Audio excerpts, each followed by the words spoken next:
دنیا کی تاریخ میں ہزاروں ایسے انسان پیدا ہوئے جنہوں نے تاریخ کے سینے پر اپنا نام رقم کروایا۔ ان مشہور زمانہ شخصیات میں سے کئی لوگ تو اپنے بھلے کاموں کی وجہ سے مشہور ہوئے اور کئی لوگ اپنی سنگ دلی کی وجہ سے تاریخ میں اپنا نام رقم کروا گئے۔ ہٹلر بھی انہی لوگوں میں سے ایک ہے جس نے اپنی سنگ دلی کی وجہ سے تاریخ میں اپنا نام رقم کروایا۔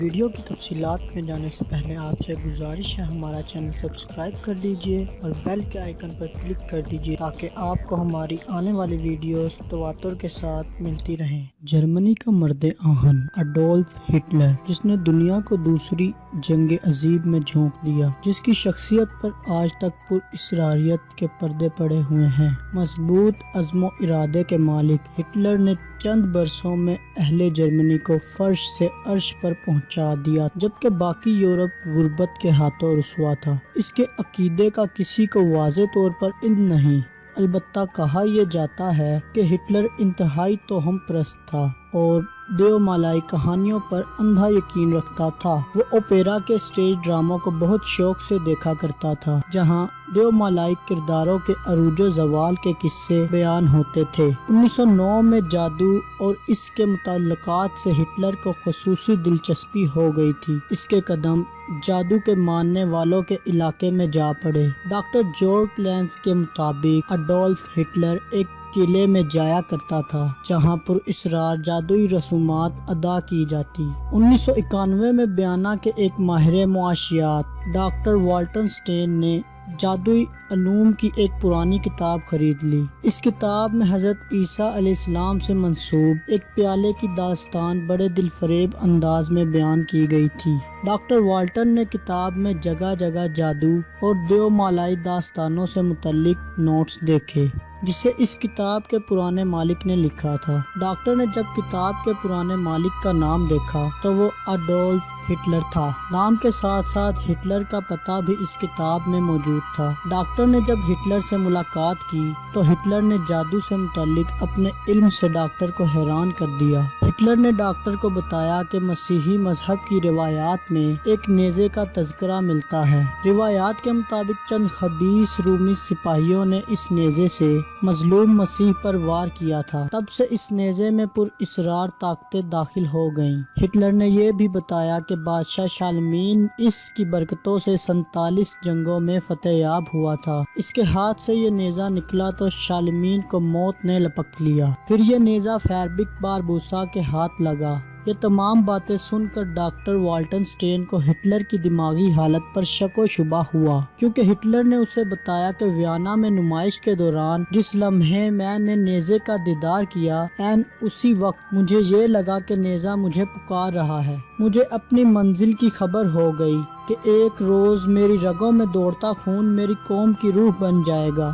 ڈاکٹر والٹر نے سوچا کہ یہ کوئی سرفراز نوجوان ہے اور اس کی باتوں کو نظر انداز کر دیا، لیکن اس واقعے کے تقریباً 10 سال بعد وہی سرفراز نوجوان جس کا نام اڈولف ہٹلر تھا، جرمنی کی ایک سیاسی پارٹی کی تنظیم نو کر رہا تھا۔ اس وقت بھی اس کے دیو مالائی نظریات اس کے دماغ پر حاوی تھے۔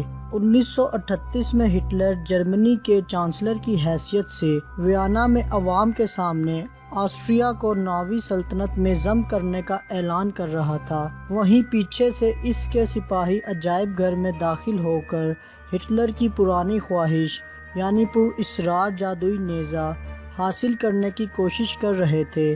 جیسے ہی نیزہ ہٹلر کے ہاتھ لگا، اس نے اگلے ہی سال یورپ پر حملہ بول دیا۔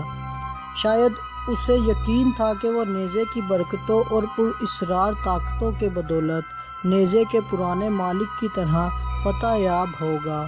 جنگ کے دوران ہٹلر کی حرکتیں عجیب و غریب دیکھی گئی۔ اس نے برلن میں باقاعدہ پر اسرار علوم کا بیورو قائم کیا، جہاں بڑے بڑے نجومیوں اور جادوگروں کو جنگ میں مشاورت کے لیے طلب کیا گیا۔ دوسری عالمی جنگ کے بعد ایک شخص بڑی مشکل سے اپنی جان بچا کر لندن آتا ہے۔ اس کا نام والٹر اسٹین تھا۔ جی ہاں، وہی والٹر اسٹین جس نے ہٹلر کی جوانی میں اس سے ملاقات کی تھی۔ اس کے پر اسرار خیالات کو سن کر اس کو پاگل یا جنونی سمجھا تھا۔ وہ اس ملاقات کا ذکر برٹش گورنمنٹ سے کرتا ہے۔ وہ مقدس نیزے پر ہٹلر کے یقین کے بارے میں بھی بتاتا ہے۔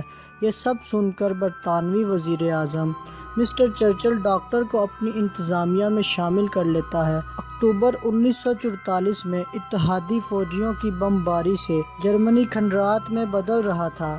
ہٹلر نے حکم دیا کہ نیزے سمیت تمام مقدس زیارتیں ایک محفوظ تہہ خانے میں منتقل کر دی جائیں اور 22,000 ایس ایس دستوں، 100 ٹینکوں اور 22 آرٹلری ریجمنٹ کو ان کی حفاظت پر تعینات کر دیا جائے۔ ایس ایس فوجی عہدیداروں نے امریکیوں کو بتایا کہ عملے کے ہزاروں لوگوں نے اس لیے اپنی جانیں دی ہیں کہ ان کا مقصد صرف مقدس نیزے کی حفاظت تھا۔ 10 روز بعد لیفٹیننٹ بلیم ہارن نے یہ تہہ خانہ اور مقدس نیزہ ڈھونڈ نکالا۔ اس تہہ خانے کی دیواریں مضبوط اور دروازہ فولاد کا تھا۔ ہٹلر کو جیسے ہی یہ خبر ملی تو وہ سخت مایوس ہو گیا اور پستول چلا کر اپنے آپ کو ختم کر دیا۔ اب یہ مقدس نیزہ امریکی حکومت کی ملکیت ہے۔